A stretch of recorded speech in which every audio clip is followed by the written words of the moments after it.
Alhamdulillahi Rabbil Alamin wa salatu wa salam ala nabiyyina Muhammad wa ala alihi wa ashabi ajma'in. Assalamu alaikum wa rahmatullah les enfants. J'espère que vous vous portez bien et que vous profitez du temps que vous avez, du confinement que vous avez pour bien sûr faire des choses qui vous plaisent et notamment pendant ce mois béni comme nous l'avons déjà rappelé de profiter du rappel d'Allah subhanahu wa ta'ala et du Coran. Aussi, nous allons traiter aujourd'hui d'un sujet très important qui est lié à la parole, donc cette parole que vous avez déjà entendue ou que vous connaissez, qui est La ilaha illallah. Il n'y a de divinité qui ne mérite l'adoration si ce n'est Allah. Pourquoi cette parole? Parce que cette parole, elle est la base même pour laquelle l'adoration, Allah subhanahu wa ta'ala veut que tu adores Allah subhanahu wa ta'ala par une adoration pure, par une adoration unique, qui est telle, c'est le fait que tu adores Allah seul, sans rien lui associer. Mais qu'est-ce que cela veut dire? Cela veut dire que lorsque tu dis La ilaha illallah, c'est que tu penses au fond de ton cœur, que tu es convaincu avec certitude que personne, que nul, rien ne mérite l'adoration en dehors d'Allah subhanahu wa ta'ala. Parce que cette parole est la clé du paradis. La clé du paradis, Miftahul Jannah, cela veut dire, comme l'a expliqué un très grand savant ancien, il disait à un homme qui lui avait dit « Est-ce que la parole La ilaha illallah n'est pas la clé du paradis ?» Il a répondu « Bien sûr, c'est la clé du paradis. Mais dans chaque clé, il y a des dents. Sur chaque clé, tu as des dents. Et si cette clé-là est sans dents, donc est lisse, tu ne pourras pas ouvrir cette porte. Mais si tu as une clé avec les dents qui va bien, eh bien tu pourras ouvrir cette porte. Cela voulait dire quoi? Cela voulait dire que la parole La ilaha illallah fait entrer au paradis parce que c'est la clé du paradis, c'est la clé de la porte du paradis, mais il faut respecter les dents de cette clé qui sont les conditions. Cela veut dire que tu dois connaître et que tu dois savoir comment tu dois adorer Allah subhanahu wa ta'ala. C'est pour cela que le prophète alayhi salatu wassalam a cité tellement de hadiths, tellement de choses sur le fait de cette parole de La ilaha illallah. C'est aussi pour cela que cette parole, tu la retrouves à de nombreux endroits dans le Coran, tu la retrouves dans l'appel à la prière, Al-Aban, tu la retrouves dans le At-Tashahhud, c'est-à-dire lorsque tu fais ta prière et que tu fais des salutations, tu récites aussi ce qu'on appelle kalimat La ilaha illallah, cette parole donc de La ilaha illallah. Aussi, nous avons un récit qui nous rappelle à quel point cette parole a une très grande importance. Un jour, le prophète Moussa, alayhi salam, a parlé à Allah subhanahu wa ta'ala concernant cette parole. Il a demandé à Allah subhanahu wa ta'ala, il a dit Ya Rabbi, oh mon Seigneur, enseigne-moi, apprends-moi quelque chose que tu n'as pas appris à quelqu'un, que tu n'as pas enseigné, que je peux garder pour moi. Allah subhanahu wa ta'ala lui a répondu Ya Moussa, oh Moussa, dis La ilaha illallah. Et Moussa alayhi salam a répondu Ya Allah, cette parole est déjà connue, c'est-à-dire que c'est une parole qui est déjà prononcée par de nombreuses personnes, notamment avant lui, parmi les prophètes, qui étaient sur cette parole, de la parole de La ilaha illallah. Shahada, donc qui est l'attestation 2 fois. Et Allah subhanahu wa ta'ala lui a dit non, Moussa, répète cette parole, La ilaha illallah. Et Moussa alayhi salam a demandé à Allah subhanahu wa ta'ala en lui disant Ya Allah, j'aurais voulu quelque chose d'autre, c'est-à-dire une autre parole. Et Allah subhanahu wa ta'ala lui a répondu les cieux, c'est-à-dire tous les cieux que l'on voit, le ciel en lui-même multiplié par 7, donc les 7 cieux, ainsi que les 7 terres, si tout cela, tu le posais sur une balance et que tu posais de l'autre côté de la balance cette parole La ilaha illallah, elle serait la plus lourde. Parce que cette parole, elle constitue toute l'adoration unique dans laquelle tu dois te consacrer pour Allah subhanahu wa ta'ala.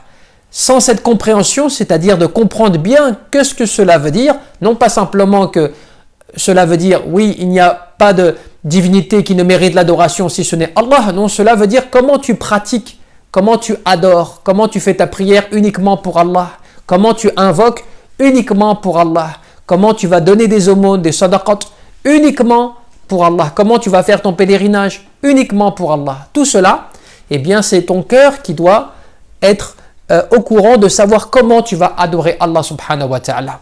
Un jour, le prophète alayhi salatu wassalam, nous a appris par exemple de Surat al-Ikhlas, qui est la sourate que vous connaissez sûrement, la sourate de la pureté. Et il nous dit dans un hadith, celui qui répète cette sourate, eh bien 10 fois, Allah subhanahu wa ta'ala lui construit une demeure, une maison au paradis. Celui qui répète 10 fois cette sourate, Allah subhanahu wa ta'ala, eh bien, lui construit une maison au paradis. Pourquoi? Parce que dans cette sourate, tu as l'essentiel de la compréhension de la ilaha illallah. C'est-à-dire, quand tu dis Qul huwa Allahu ahad. Donc, ahad, Allah subhanahu wa ta'ala, seul, l'unique, c'est lui. Dis, oh, Allah est l'unique, c'est lui l'unique, Allah subhanahu wa ta'ala. Donc cela veut dire que eh bien, tu reconnais à travers cette sourate, comme Allah Azza wa Jal dit et parle de lui-même dans cette sourate. C'est pour cela que le prophète a dit que cette sourate, elle vaut le tiers du Coran. J'imagine donc le Coran lui-même, le tiers du Coran dans cette sourate. Parce que cette sourate rappelle à l'unité, à l'unicité d'Allah subhanahu wa ta'ala. L'unicité, cela veut dire le fait d'une chose unique, seule, qui est qui? Qui est Allah subhanahu wa ta'ala dans l'adoration.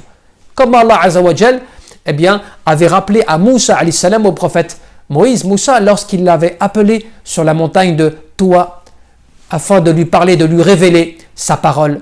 Il s'est adressé à Moussa en lui disant, enlève tes souliers, tu es donc sur la terre sanctifiée, c'est-à-dire la terre sacrée de la montagne de Toua, et viens, je vais donc t'enseigner. Et Allah subhanahu wa ta'ala s'est présenté à Moussa alayhi salam par ces paroles, en lui disant, Innani anna Allahu la ilaha illa ana fa'abudni wa aqimi salata ala dhikri.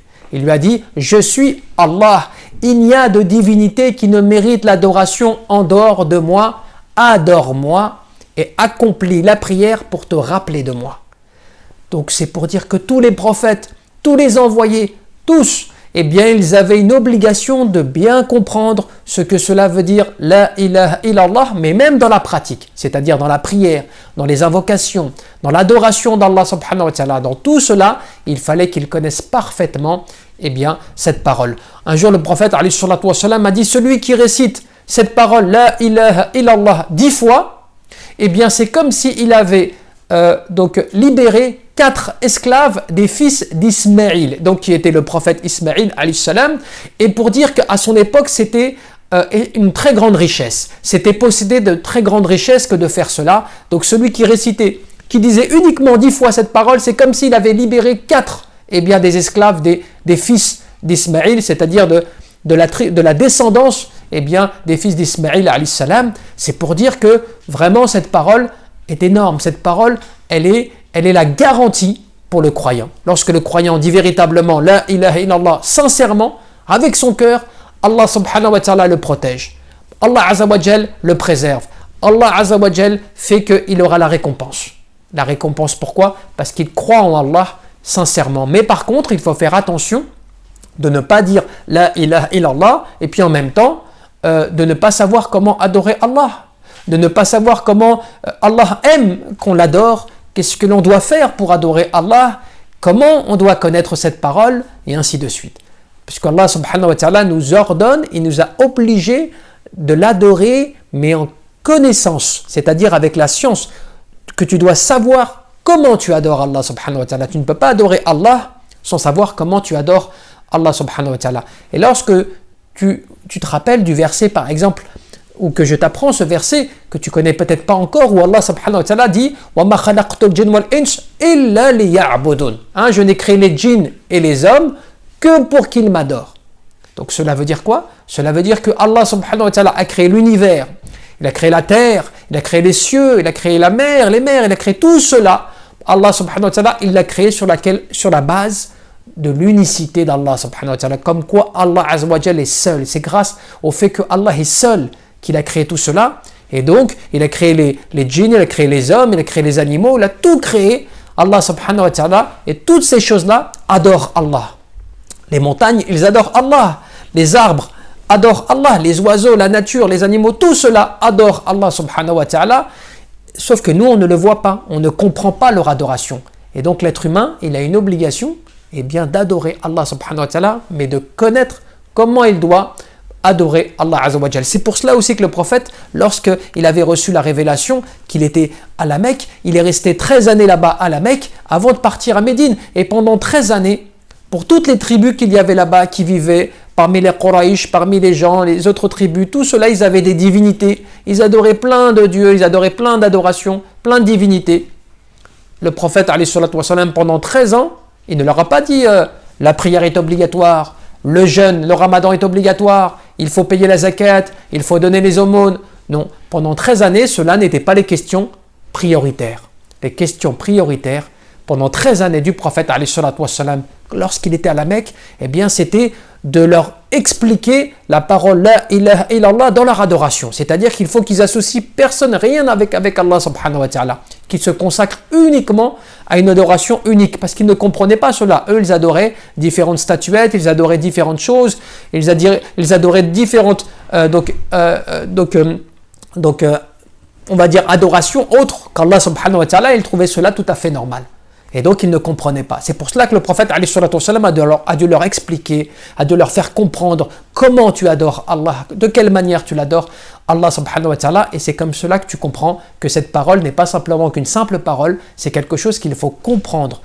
Qu'est-ce que cela veut dire véritablement?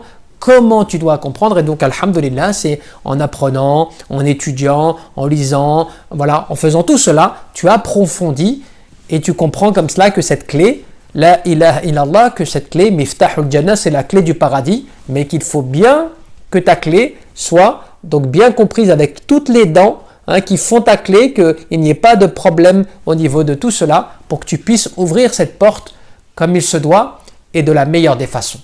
Voilà, alhamdulillah, ce qu'il est important de comprendre concernant la parole de La ilaha illallah, qui est la parole de l'unicité d'Allah subhanahu wa ta'ala, la parole d'attestation, de shahada comme on dit, donc où tu attestes avec ton cœur, avec ta langue et aussi avec tes membres par le fait que tu adores Allah par la prière, par le jeûne.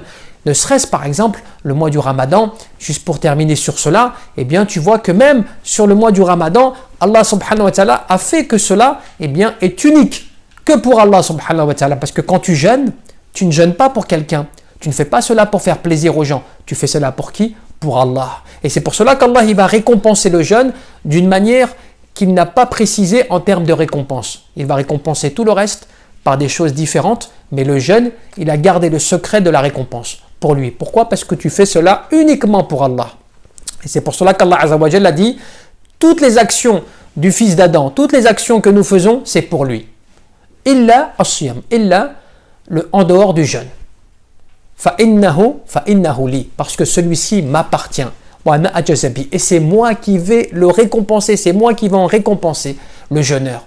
Pour dire à quel point que ce jeûne, même le jeûne quand tu jeûnes pour Allah subhanahu wa ta'ala, c'est de l'unicité d'Allah subhanahu wa ta'ala, dans le sens où tu fais cela que pour Allah, pour personne d'autre.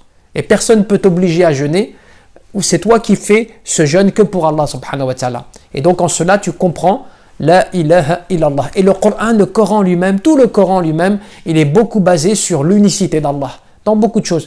Quand tu commences le premier verset, ou si tu dis que c'est un premier verset dans Surat Al-Fatiha, Bismillah ar-Rahman ar-Rahim, Alhamdulillahi Rabbil Alamin, dès le premier verset, Allah subhanahu wa ta'ala, il te dit qu'il est lui, c'est lui, Allah subhanahu wa ta'ala, le tout miséricordieux, celui qui fait miséricorde. Les louanges sont à qui? Sont à Allah, le Seigneur des mondes. Donc c'est Allah seul, tout le temps, qui est rappelé dans le Coran pour que tu comprennes et que tu apprennes ce que veut dire La ilaha illallah. Voilà, Inch'Allah, j'espère que cela vous a été profitable. Et bien sûr, il faut après expliquer cela plus longuement, mais c'était un petit rappel sur cette parole, l'importance de cette parole et de l'étudier, Inch'Allah. Et donc, je vous dis à bientôt et qu'on puisse donc produire d'autres rappels, Inch'Allah. Barakallahu fikum, wallahu a'lam, wassalamu alaikum wa rahmatullahi wa barakatuh.